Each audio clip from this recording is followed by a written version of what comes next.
Assalamualaikum warahmatullahi wabarakatuh. Selamat pagi, pagi, pagi, pagi. SMK bisa, Telkom, religius, disiplin, dan inovatif. Apa kabar anak-anakku semuanya? Ibu doakan semoga kalian selalu sehat walafiat dan selalu dalam lindungan Allah Subhanahu wa Ta'ala. Amin, amin, ya Rabbal Alamin. Jumpa lagi bersama saya, Ibu Intan Rizky Wulandari, selaku Guru Pendidikan Agama Islam dan Budi Pekerti SMK Telkom Jakarta. Baiklah, sebelum kita memulai pelajaran hari ini, alangkah baiknya kita berdoa terlebih dahulu. Seperti biasa, ketua kelasnya tolong disiapkan. Ista'id, bersiap. Qabla an nata'alama haya bina bid-du'a. Sebelum belajar, marilah kita berdoa.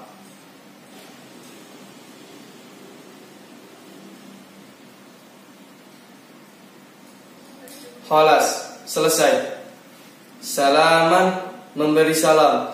Assalamualaikum warahmatullahi wabarakatuh.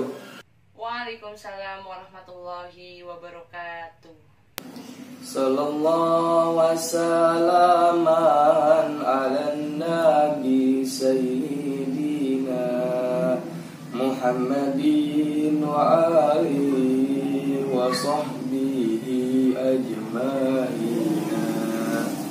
Sallallahu wasallaman ala nabi sayyidina Muhammadin wa alihi wa sahbihi ajma'ina. Sallallahu wasallaman ala nabi sayyidina Muhammadin wa alihi wa sahbihi ajma'ina. Alhamdulillahirrahmanirrahim. Semoga kita semua selalu mendapat keberkahan dari Allah Subhanahu wa Ta'ala. Amin, amin, ya Rabbal Alamin. Silakan disimak dengan hati yang tenang, hati yang lapang, dan juga hati yang ikhlas. Materi hari ini ialah iman kepada kitab-kitab Allah Subhanahu wa Ta'ala. Sebelumnya, kita harus tahu dulu nih, apa itu iman, apa itu kitab, ya. Iman secara bahasa yakni tashik atau membenarkan, tunduk, ya. Bisa dibilang iman itu percaya, yakin. Nah, kalau pengertian kitab itu berasal dari kata kitabun yang artinya tempat menulis, buku, dan bacaan. Jadi beriman kepada kitab-kitab Allah artinya meyakini dengan sepenuh hati bahwa Allah menurunkan kitab suci sebagai penyempurna kitab-kitab sebelumnya dan sebagai pedoman hidup manusia hingga akhir zaman. Itu ya. Iman kepada kitab-kitab Allah Subhanahu wa Ta'ala termasuk rukun iman yang keberapa ya? Oke, coba dari pertama. Rukun iman itu ada 6. Yang pertama ialah iman kepada Allah Subhanahu wa Ta'ala. Yang kedua, iman kepada malaikat Allah. Yang ketiga, iman kepada kitab-kitab Allah. Yang keempat, iman kepada Rasul-Rasul Allah. Yang kelima, iman kepada hari kiamat. Dan yang keenam, iman kepada qada dan qadar, ya. Jadi beriman kepada kitab-kitab Allah itu termasuk rukun iman yang ketiga. Nah, sebelum kita mengambil pedoman dari kitab-kitab Allah, kita harus yakin dulu, kita harus percaya bahwa keberadaan kitab-kitab Allah itu ada, ya. Sebagaimana dijelaskan di Quran surah Al-Baqarah surah kedua, ya, ayat 136. Ibu bacakan ya, kalian menyimak dan sambil membaca di rumah. A'udzu billahi minasyaitonir rajim. Bismillahirrahmanirrahim. qulu amanna billahi wa ma unzila ilaina wa ma unzila ila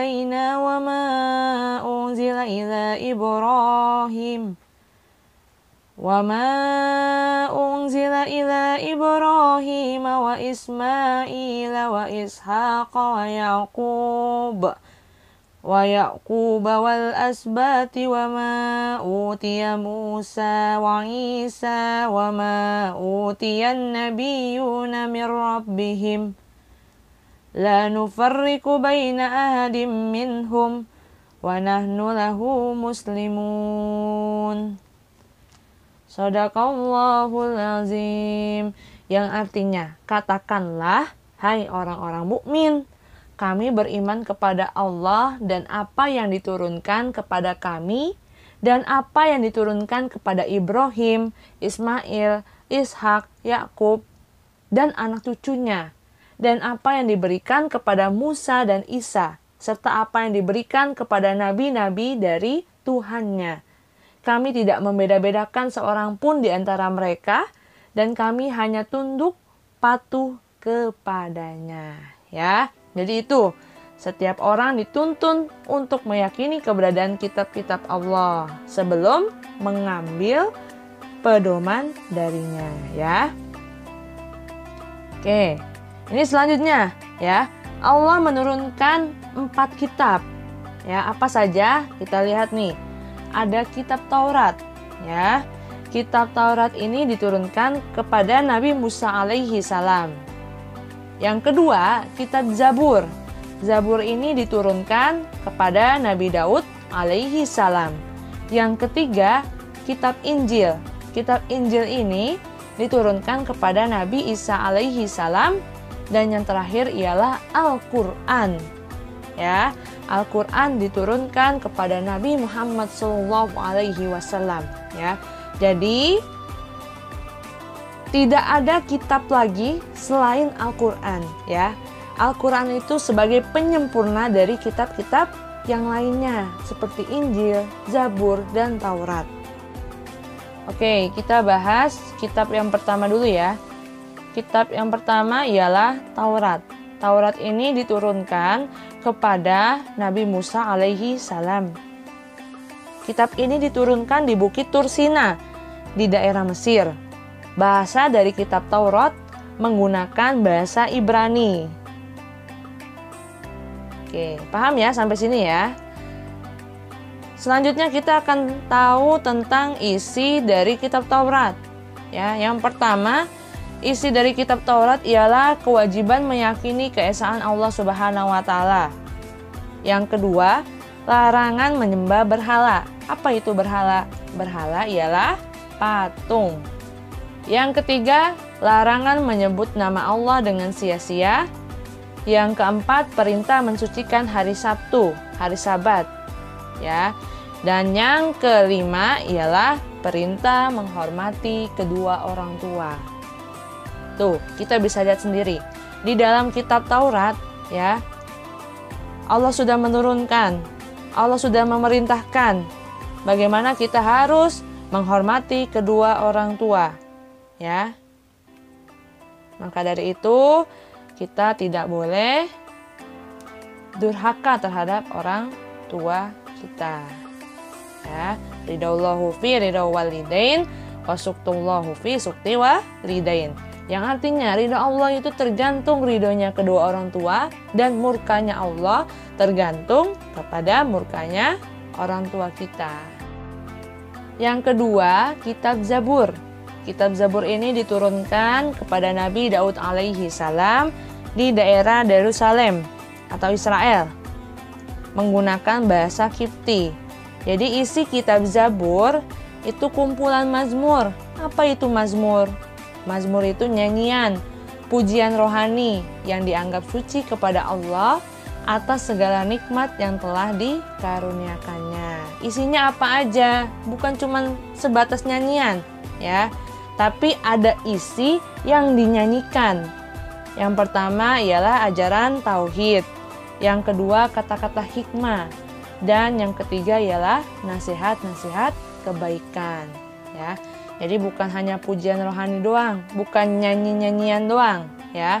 Tapi ada isi tersendiri, yakni ajaran tauhid, kata-kata hikmah, nasihat-nasihat kebaikan yang dibentuk dalam pujian atau nyanyian rohani. Seperti itu ya. Lanjut kita ke kitab Injil. Ya. Kitab Injil diturunkan kepada Nabi Isa alaihi salam di daerah Yerusalem.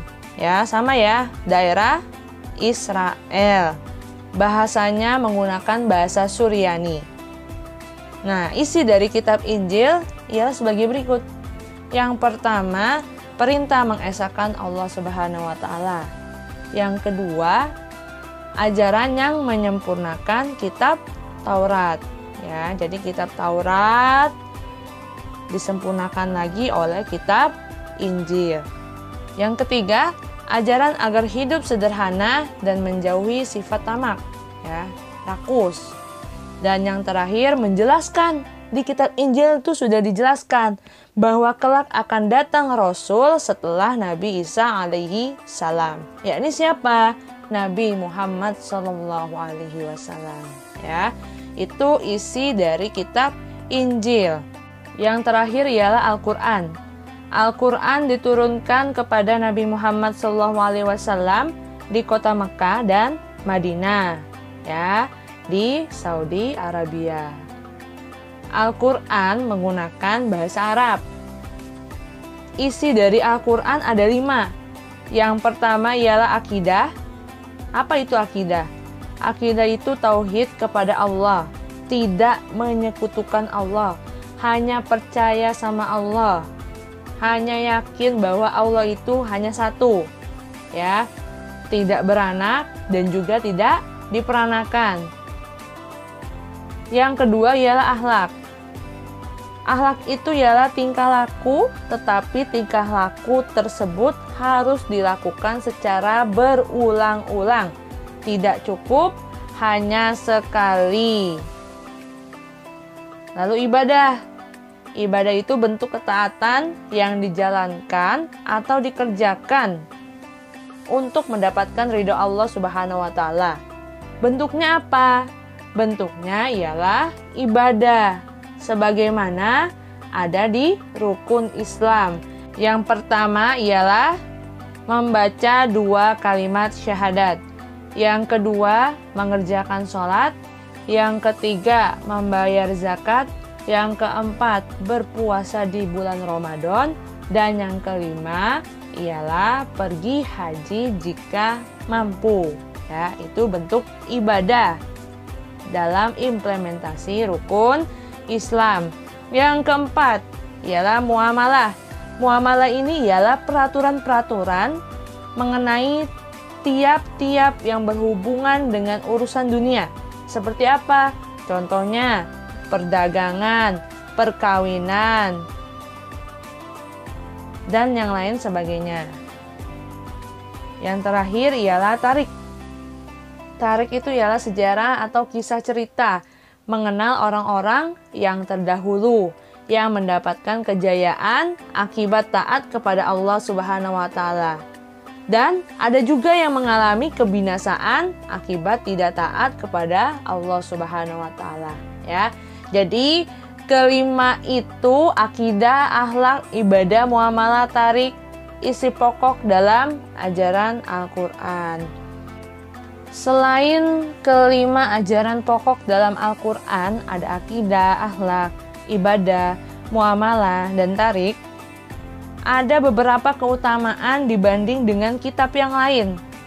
Karena Al-Quran itu merupakan penyempurna bagi kitab-kitab sebelumnya.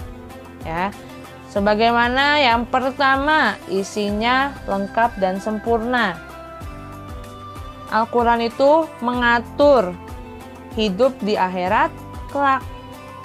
Ya. Yang kedua ialah keaslian Al-Quran dijamin oleh Allah Subhanahu wa taala. Allah Subhanahu wa taala sangat memelihara dan menjaga Al-Quran sehingga tidak mungkin ajarannya ada yang memalsukan dan menirunya, ya. Jadi Al-Qur'an itu sangat asli dan dijamin oleh Allah. Yang ketiga, Al-Qur'an membenarkan kitab-kitab sebelumnya, yakni Taurat, Injil, dan Zabur, ya. Jadi Al-Qur'an itu dijadikan sebagai pemutus perkara bagi kaum muslimin. Lalu yang keempat, Al-Qur'an sebagai mukjizat Nabi Muhammad SAW yang terbesar. Karena ajaran Al-Qur'an membawa manusia menuju kebahagiaan dunia dan akhirat. Selanjutnya, bahasa Al-Qur'an sangat indah sehingga tidak ada yang mampu menandinginya, ya. Terus Al-Qur'an juga kitab suci yang mudah dibaca, dihafalkan, dan juga diamalkan. Dan yang terakhir, Al-Qur'an diturunkan Allah Subhanahu wa Ta'ala untuk semua umat manusia dan menjadi rahmat untuk sekalian alam, ya. Al-Qur'an sebagai rahmatan lil alamin, ya. Karena Al-Qur'an itu sebenarnya tidak diturunkan tidak hanya khusus suatu kaum atau golongan saja, tetapi untuk seluruh alam. Karena ajaran Al-Qur'an bersifat universal yang mengatur segala segi kehidupan. Ya. Jadi itu Al-Qur'an, ya, kehebatan dari Al-Qur'an sebagai penyempurna dari kitab-kitab yang lainnya. Masih dalam pembahasan Al-Qur'an, Al-Qur'an diturunkan kepada Nabi Muhammad SAW melalui malaikat Jibril. Untuk apa? Untuk dijadikan pedoman dalam hidup manusia. Sebagaimana firman Allah dalam Quran surah An-Nisa, ya, Quran surah An-Nisa surah keempat ayat 105 yang berbunyi, A'udzu billahi minasyaitonir rajim. Bismillahirrahmanirrahim. Inna anzalna ilaikal kitaba bil haqqi litakum bainan nasi bima arakallah wa la taqul lil khainina khasima. Yang artinya, sesungguhnya kami telah menurunkan kitab kepadamu dengan membawa kebenaran, supaya kamu mengadili antara manusia dengan apa yang telah Allah wahyukan kepadamu. Dan janganlah kamu menjadi penantang orang yang tidak bersalah, karena membela orang-orang yang khianat. Oke, selanjutnya, tanda-tanda beriman kepada kitab-kitab Allah Subhanahu wa Ta'ala. Yang pertama ialah menunjukkan kuantitas, ya, banyaknya, dan kualitas, kekhusyuannya tinggi dalam beribadah, ya. Yang kedua, menunjukkan akhlak mulia. Bagaimana kita harus mengedepankan adab. Yang ketiga, menunjukkan semangat belajar atau bekerja yang tinggi, ya. Kita semangat belajar berarti kita beriman kepada kitab-kitab Allah Subhanahu wa Ta'ala, karena kita tahu, ya, isi di dalam Al-Qur'an itu sendiri. Kita paham, ya. Kalau kita ngaku Islam, kita ngaku kita beriman kepada kitab-kitab Allah, kita yakin dan percaya kepada Allah, kita harus menunjukkan kuantitas dan kualitas tinggi dalam beribadah, menunjukkan akhlak mulia, dan juga menunjukkan semangat belajar atau bekerja yang tinggi. Oke, sampai sini paham ya materi tentang iman kepada kitab-kitab Allah Subhanahu wa Ta'ala? Ada yang ingin bertanya? Jika ada, silakan tulis di Google Classroom-nya masing-masing. Ya, jika ada pertanyaan, tulis di komentarnya, nanti Ibu akan menjawab, ya. Kita cukupkan materi hari ini. Semoga apa yang saya sampaikan tadi bisa kalian terapkan di kehidupan sehari-hari. Cukup sekian dari saya, kurang lebihnya saya mohon maaf. Sampai bertemu di materi selanjutnya. Wallahul muwaffiq ila aqwamit thoriq. Wassalamualaikum warahmatullahi wabarakatuh. Allahumma sholli salatan